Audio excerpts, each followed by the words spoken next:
What is ego transcendence anyway?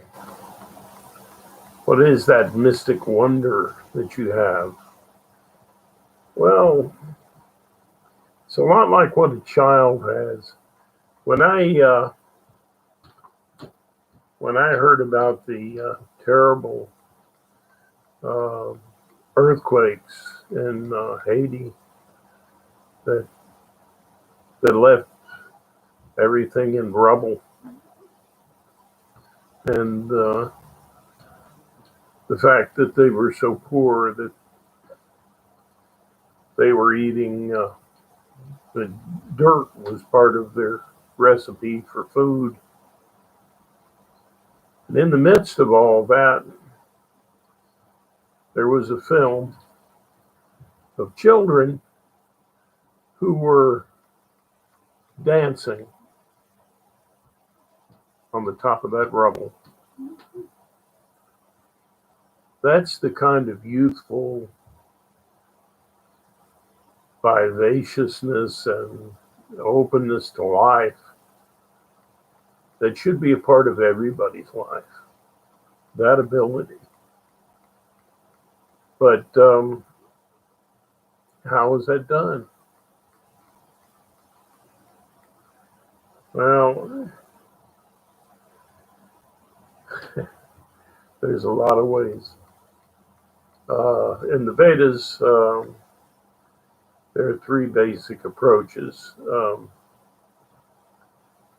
One is the use of sound, and another use of concentration, and the other the use of breath.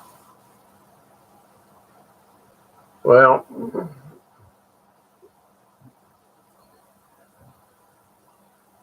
there are parallels of this in many other religions in various forms.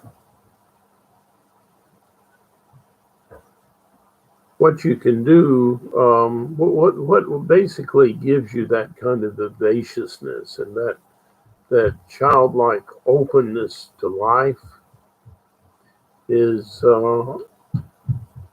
that part of you that you had before language came in and interfered with that joy in you, that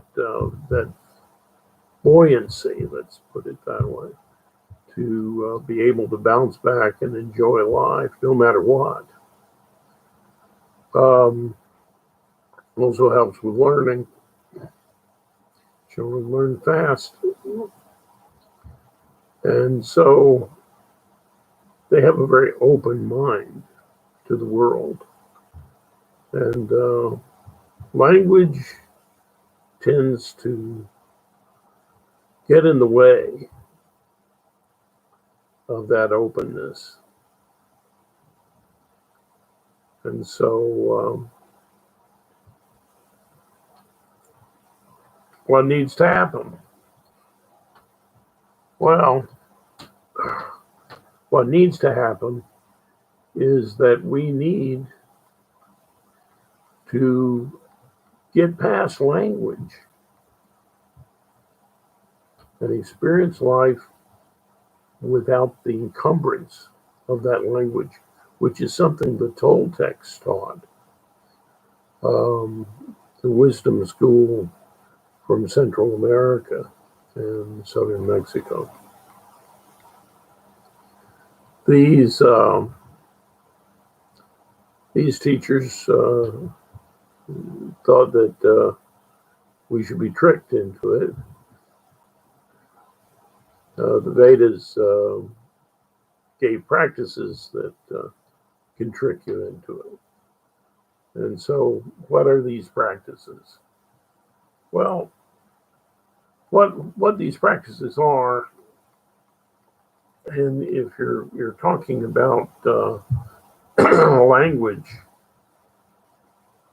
one approach was to chant a phrase or a word over and over again until it had no meaning. Another way is to be creative with the sounds that you make. How do you make that happen? Well, you don't have to roll on the floor and babble incoherently, but you can make up sounds like they do in music. Sham-ba-ba-doo-bam-ba-doo-bam-boom. And it gets you outside of language. It gets you in touch with the verve and the feeling of life in yourself. So, you don't have to be crazy to do this practice. You can sing it or you can speak it. Just be creative, make up sounds, and it will trick your mind out of language perspectives and narrow views of who you are and who you will become. Look at it clearly.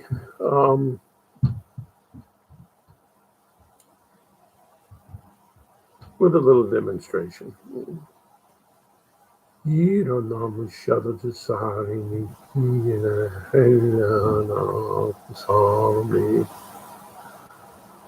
Just made it up. It's a trick. It sounds like maybe babies babbling. Yeah. Good tree triggering that memory. But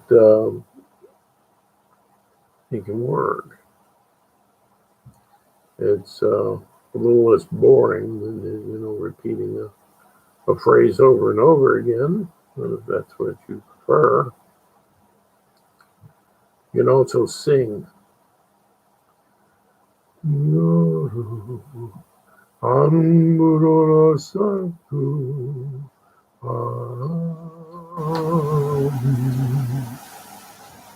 Singing. And the benefit of creating the sounds yourself is there's no attached meaning at all to those sounds, or less likely to be. Now, that's the creative approach. That's the use of sound. Now, another thing that you probably heard about a lot is mindfulness. Mindfulness has to do with being in touch with all of the sensations in your body.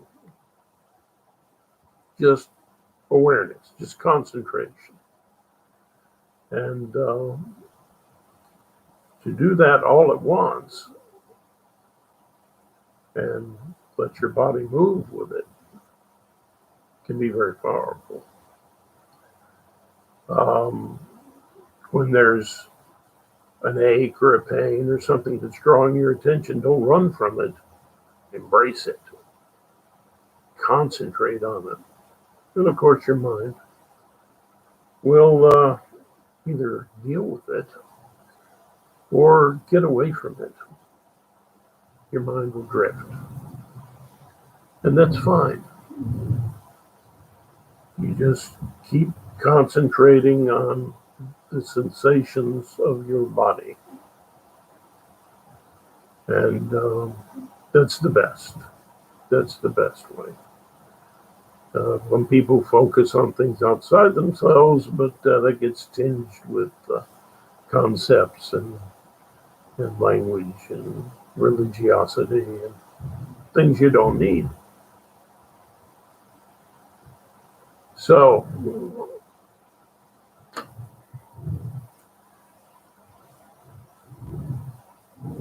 when you concentrate in this way, it can have many other uses as well. It can help to get your endorphin system going if you're having an ache or a pain. But beyond that, again, it gets you out of language, gets you in touch with that vivacious, open to life feeling that you had as a child, hopefully. And the third approach, breath. There's nothing closer to who you really are than breath.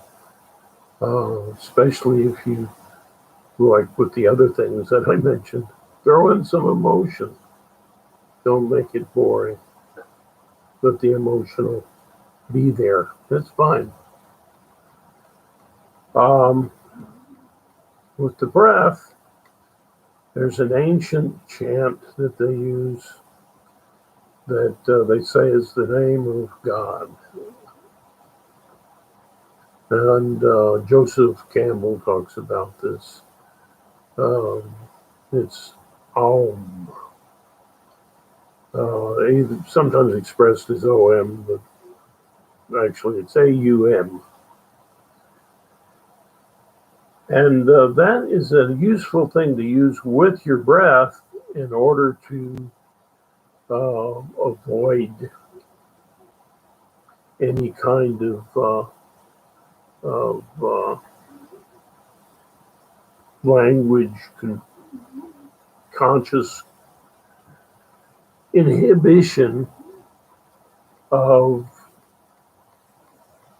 that connection with your breath. You want to, your breath always expresses how you feel. You know, if you see somebody breathing shallowly, chances are they're frightened, they're pensive, they're looking, like, what's going on? If they're breathing in heavily, it's like, maybe they're very active and moving around and enjoying life. You can tell with the way people breathe, whether you're connecting to them or not, for instance. But when you're connecting to yourself, you can use this mantra with breath that isn't a word, so that you're truly focusing on your breath. And that's ah, ooh, and to make sure that you keep in connection, because you can't get away from emotion. It's just always going to be there. So do it in an emotional way, and you'll find that you can do a lot of things with this simple phrase, or sound, I should say. Ah, ooh. Yeah, okay. Could it be happy? Yeah. Ah, ooh. Could it be sad? Yeah. Ah, ooh.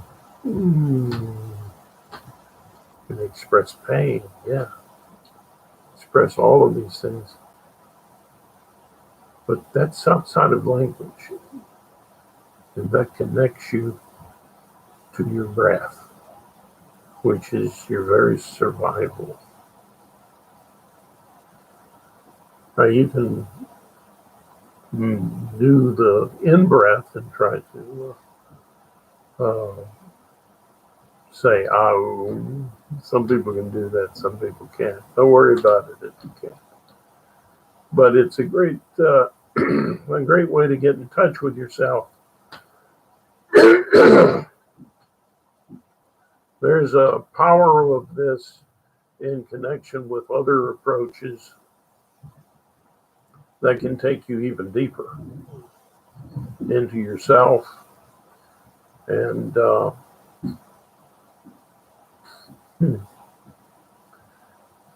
help you to actually increase your emotional intelligence. But that uses language, and that'll be the subject for another time. For now, practice these things. Really get in touch with your body, your breath, and that vivacious energy and emotion that will experience that openness to life that you had when you were a child. Get it back. Doesn't matter how old you are. You can dance on the rubble of your life. You can embrace an ego transcendence that means a full openness to being alive without any impairments, judgments, or limitations planted on you by society or by language. I hope you've enjoyed this. I'm kind of a goofy old man sometimes, but I do know what I'm talking about. I had to go through an awful lot to learn all of these things, but it's my joy to share it. And I hope you learn it, and I hope you share it. Open yourself to who you really are. Open yourself to the wonder, the mystical wonder of you, where you are one with all things, not attached to any static ego concept, able to be whatever, whoever in your mind. Be free. Namaste.